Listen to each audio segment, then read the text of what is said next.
కర్నూలు జిల్లాలో దారుణం జరిగింది.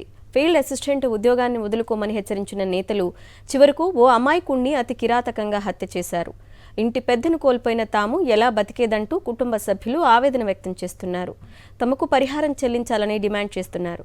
ఒక చిన్న ఉద్యోగం వదులుకోనందుకు బరితెగించి ప్రాణాలు తీస్తారా అంటూ నిలదీస్తున్నారు గ్రామస్తులు. వైఎస్ఆర్సీపీ నేతలు సైతం దుండగుల దుశ్చర్యను ఖండిస్తున్నారు.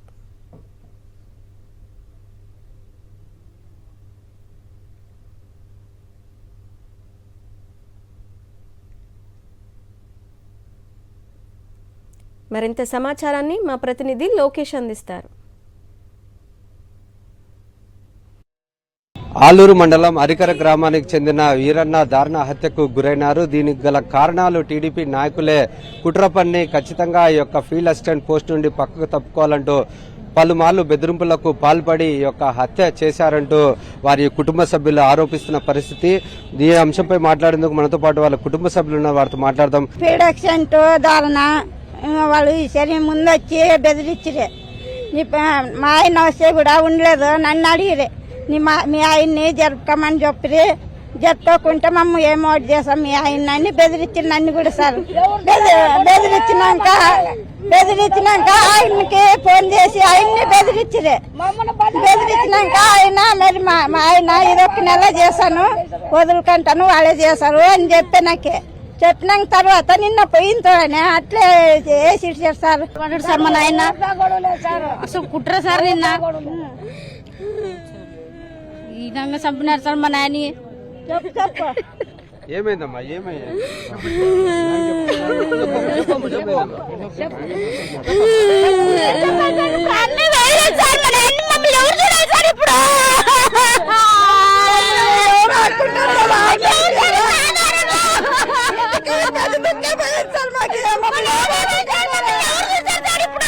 ఈ రోజు జరిగినటువంటి ఈ దారుణానికి కూటమి ప్రభుత్వం అని ఖచ్చితంగా చెప్పగలము.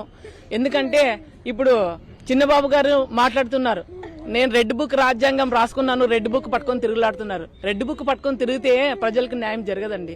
ఇలాంటి వ్యక్తిని ఒక ఫీల్డ్ అసిస్టెంట్ కోసము, ఫీల్డ్ అసిస్టెంట్ పని కోసము ఒక మనిషిని దారుణంగా హత్య చేస్తారంటే పట్ట పగులు రాత్రి కాదు జరిగిండేది ఇది సమస్య. పట్ట పగులు 10:30 గంటలప్పుడు ఒక మనిషిని అటెండెన్స్ తీసుకోవడానికి ఇంత దారుణ హత్య చేస్తున్నారంటే ఈ వ్యవస్థ ఎక్కడికి పోతుంది?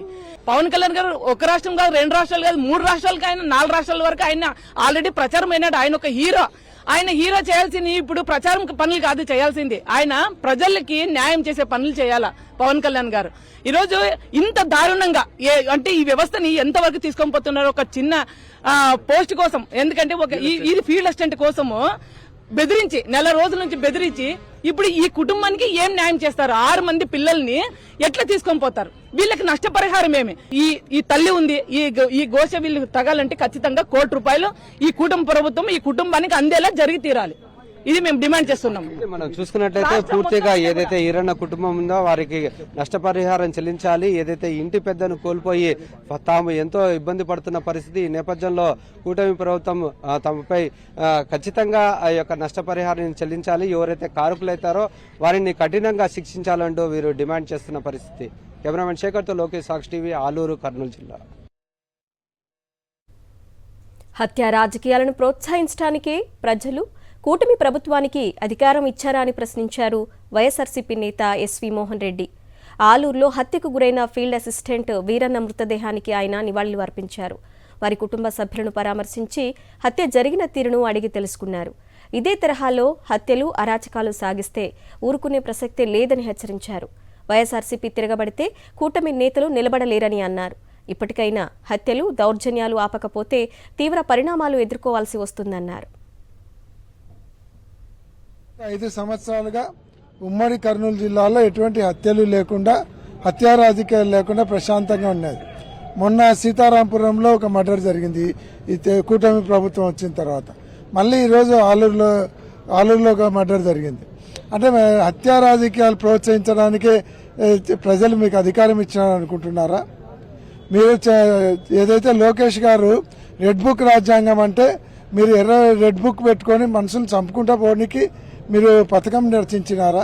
అంటే దావోస్లో ఉండి కూడా ఇక్కడ మనుషులను చంపమని ఇక్కడ ఉన్నటువంటి మీ కార్యకర్తలకు చెప్తా ఉండారా? మీరు ఇట్లా చంపుకుంటా పోతే ప్రజలు మీకు అధికారం ఇచ్చింది పరిపాలించడానికి ఇచ్చినారు కానీ హత్యా రాజకీయాలు చేయడం కాదు.